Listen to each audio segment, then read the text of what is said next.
ओम नमो भगवते वासुदेवाय। स्वागत है आप सभी का हमारे चैनल पर। आज के इस वीडियो में आप सुनेंगे सावन मास महात्म की कथा का दूसरा अध्याय। इसके अलावा हमारे चैनल पर आप सभी प्रकार की व्रत कथाएं भी सुन सकते हैं। इसके लिए आपको केवल हमारे चैनल को सब्सक्राइब करके बेल आइकन पर क्लिक करना है और आज की ये कथा अच्छी लगे तो प्लीज़ लाइक अवश्य कर दीजिए, क्योंकि आपके लाइक से ही हमें ये पता चलता है कि आपको हमारा वीडियो पसंद आया। तो चलिए शुरू करते हैं श्रावण मास के महात्म के दूसरे दिन की कथा। शंकर भगवान सनत कुमार जी से बोले, हे महाभाग ब्रह्मापुत्र, आप नम्र हैं। यही कारण है कि आप बड़े श्रद्धालु हैं, समस्त सद्गुणों से युक्त श्रोता हैं। हे अनग, आपने जो श्रावण मास के बारे में पूछा है तथा जो कुछ आपने पूछा भी नहीं है, मैं सहर्ष वर्णन करता हूँ। शत्रुता रहित प्राणी तो प्रिय होता ही है, और आप वैसे भी नम्र हैं। आपके पिता ब्रह्मा बहुत उद्दंड थे, अतः उनका 5वां सिर कट गया। वो उस मत्सरता को छोड़ मेरी शरण में आए। हे तात, ये सब मैं आपसे कहूँगा, आप एकाग्र चित्त होकर सुने। हे योगी श्रेष्ठ, श्रावण मास में नियम से रहकर मनुष्य सायंकाल 4 बजे भोजन करें, 1 मास तक रुद्राभिषेक करें, अपनी प्रिय किसी एक वस्तु को छोड़ दें। पुष्प, फल, धान्य, तुलसी की मंजरी युक्त दल, बिल्व पत्रों से भगवान शंकर की लक्ष्य पूजा करें, कोटि लिंग अर्चना करें, ब्राह्मणों को प्रेम पूर्वक भोजन कराएं, नियम का पालन करें, उपवास करें, पंचामृत से अभिषेक, चूँकि मुझे अति प्रिय है, उसे भी अवश्य करें। इस श्रावण मास में जो जो क्रियाएं की जाती हैं वह सभी अनंत फलदायक होती हैं। हे मुनियों में श्रेष्ठ, इस मास में भूमि पर शयन करें, ब्रह्मचर्य का पालन करें, सच बोलें, कभी भी व्रत रहित ना रहें, पत्तल में भोजन करें तथा व्रती साग मात्र का त्याग करें। हे मुनियों में उत्तम, भूमि युक्त हो व्रत का पालन करें, प्रातःकाल स्नान ध्यान करें, इंद्रिय निग्रह करें, अर्थात अपनी इंद्रियों को वश में रखें, एकाग्र मन से प्रतिदिन मेरी पूजा करें। इस मास में मंत्रों का पुरस्चरण भी उत्तम सिद्धि प्रदान करने वाला होता है। षड अक्षर शिव मंत्र और गायत्री मंत्र का जाप करना चाहिए। प्रदक्षिणा, नमस्कार तथा वेदों का पाठ करने से शीघ्र ही मनोवांछित फल की प्राप्ति होती है। पुरुष सूक्त जाप तो और भी अधिक फल प्रदायक होता है। ग्रह यज्ञ, कोटि होम, लक्ष्य होम तथा अयुत होम करने पर सद्य फलता है और वांछित फल प्रदान करने वाला होता है।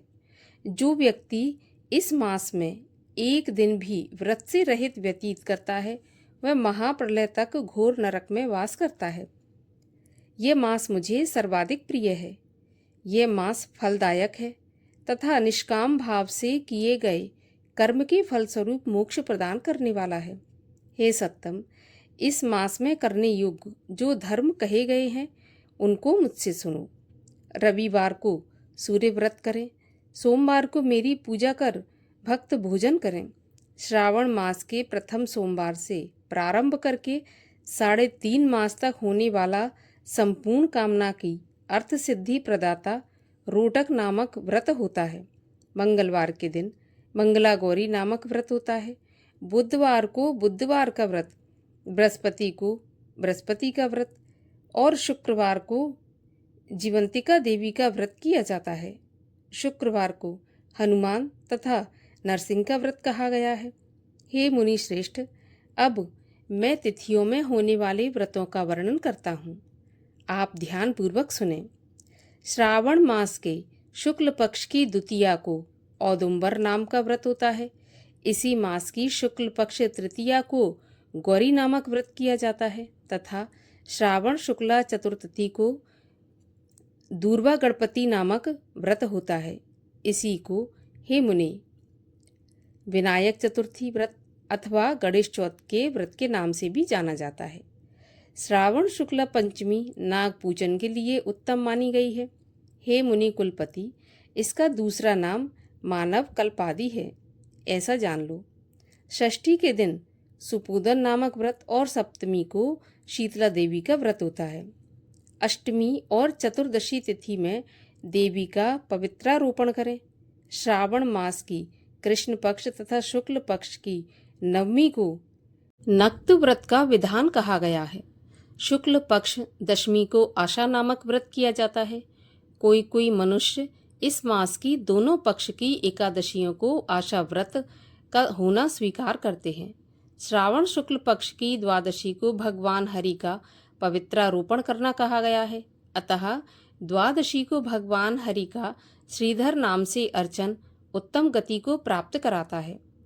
श्रावण शुक्ल पक्ष पूर्णिमा को उत्सर्जन, उपाकर्म, सभादीप, रक्षाबंधन, श्रावणी कर्म, सर्वबलि और हयग्रीव जयंती होती है। हयग्रीव नाम का भगवान विष्णु का अवतार माना गया है। ये सातों काम श्रावण शुक्ल पूर्णिमा को किए जाते हैं।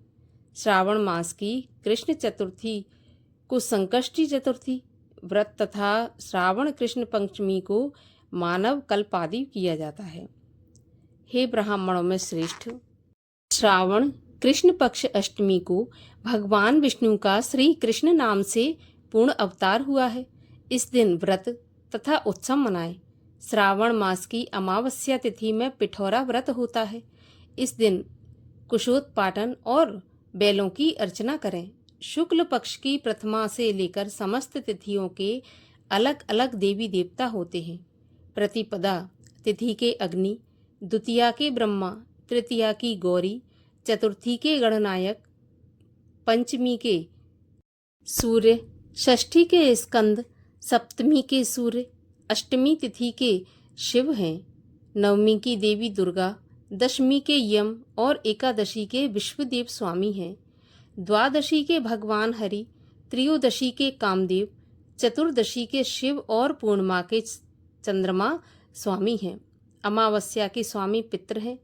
इस क्रम से ये देवी देवता तिथियों के स्वामी कहे गए हैं। जिस देव की जो तिथि है उस तिथि को उस स्वामी के देवता की अर्चना करनी चाहिए, ऐसा कहा जाता है। हे मुनि श्रेष्ठ, इसी मास में प्रायः अगस्त का उदय होता है। मैं उस समय का वर्णन करता हूँ, आप एकाग्र चित्त होकर सुनिए। सिंह राशि पर सूर्य के संक्रमण दिन से 12 अंश 40 घटी बीत जाने पर अगस्त ऋषि का उदय होता है।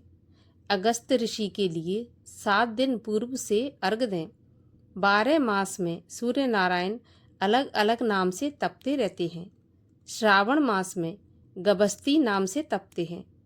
सूर्य भगवान का पूजन इस मास में भक्ति से तत्पर होकर करना चाहिए।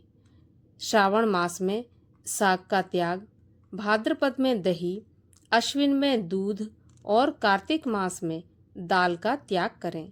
ये संपूर्ण विधान करने में यदि समर्थ ना हो सकें तो श्रावण मास में इन वस्तुओं का त्याग करने से सभी मनोवांछित फलों की प्राप्ति होती है। हे मान्य सज्जन ब्राह्मण, यह आपसे मैंने अति संक्षेप में उपदेश किया है, क्योंकि हे मुनि श्रेष्ठ, इस मास में होने वाले व्रत और धर्मों का सविस्तार रूप से वर्णन कोई 100 वर्षों में भी करने में समर्थ नहीं है। भक्त मेरे प्रीत्यर्थ अथवा भगवान हरि के प्रीत्यर्थ संपूर्ण व्रतों का पालन करें। परमार्थ रूप से विचार करने पर आप मुझ में तथा हरि में कुछ भी भेद नहीं पाएंगे। जो प्राणी इसमें भेद की कल्पना करते हैं वे नरक के भागी होते हैं। हे सनत कुमार, इसलिए आप श्रावण मास में इन धर्मों का पालन अवश्य करें। इसी के साथ दूसरे दिन की कथा का समापन होता है। आगे की कथाओं को सुनने के लिए चैनल को सब्सक्राइब अवश्य कर लीजिए और बेल आइकन पर क्लिक जरूर करिए।